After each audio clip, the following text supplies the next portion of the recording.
அண்மை செய்தியை பார்த்துக் கொண்டிருக்கிறோம். தென்காசியில் அமைச்சர் மா சுப்பிரமணியன் கலந்து கொள்ளும் விழாவுக்காக பணம் வசூல் என புகார் எழுந்த நிலையில் இது தொடர்பாக நடவடிக்கையானது மேற்கொள்ளப்பட்டிருக்கிறது.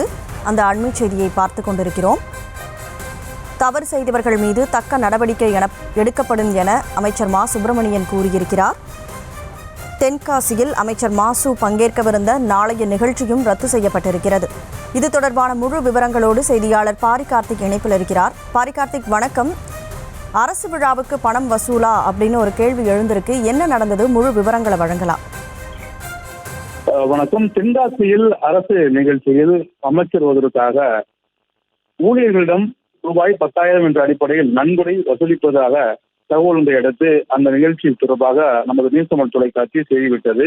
இந்நிலையில் அந்த நிகழ்ச்சி தடை செய்யப்பட்டதாக அறிவிக்கப்பட்டது. இது தொடர்பாக தற்போது வெளியிட்டிருக்கும் அறிக்கையில் அமைச்சர் மா சுப்பிரமணியன் அவர்கள் வெளியிட்டிருக்கக்கூடிய இந்த அறிக்கையில் தமிழ்நாடு முதலமைச்சர் அவர்களின் உத்தரவின்படி மருத்துவ கட்டிடங்கள் திறப்பு விழாவிற்கு காத்திருக்காமல் மக்கள் பயன்பாட்டிற்கு கொண்டு வரும் வழக்கம் அத்தகைய அடிப்படையில் தான் கன்னியாகுமரியில் 7.35 கோடி செலவில் 15 புதிய மருத்துவ கட்டிடங்கள், நாளை தென்காசியில் 9.2 கோடி செலவில் 16 புதிய மருத்துவ கட்டிடங்கள் திறந்து வைத்து மக்கள் பயன்பாட்டிற்கு கொண்டு வர இருக்கிறது என்றும், இந்நிலையில் நேற்று ஊடகங்களில் ஒரு செய்தி வெளியானது என்றும், அந்த செய்தியில் பங்குனி உத்திரம் தென்காசியில் பிரசித்தி பெற்ற நிகழ்ச்சி மருத்துவ கட்டிடங்கள் திறப்பு விழாவையொட்டி கலந்து கொள்ள முடியாது என்று கூறப்படுவது, அந்த வகையில் தென்காசி மாவட்டம் பங்குனி உத்திரம் நிகழ்ச்சியில் பங்கு கொள்ளும் வகையில் தென்காசி மாவட்டத்தில் நடைபெற இருந்த புதிய மருத்துவ கட்டிடங்கள் திறப்பு விழா நிகழ்ச்சி வேறொரு நாள் அறிவிக்கப்படும் என்று தற்போது ஏற்கனவே நேற்றைய தினம் கூறப்பட்ட நிலையில், அதே போல் அரசு நிகழ்ச்சிக்கு பணம் வசூலிக்கப்படுகிறது என்ற செய்தி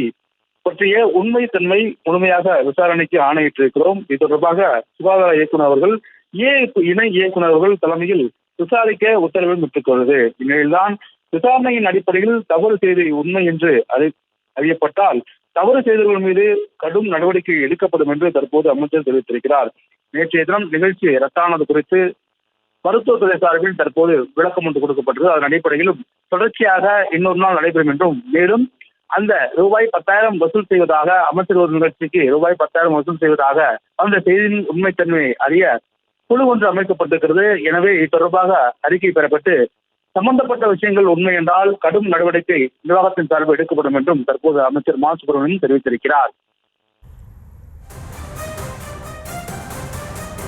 முழு விவரங்களுக்கு நன்றி பாரிகார்த்திக்.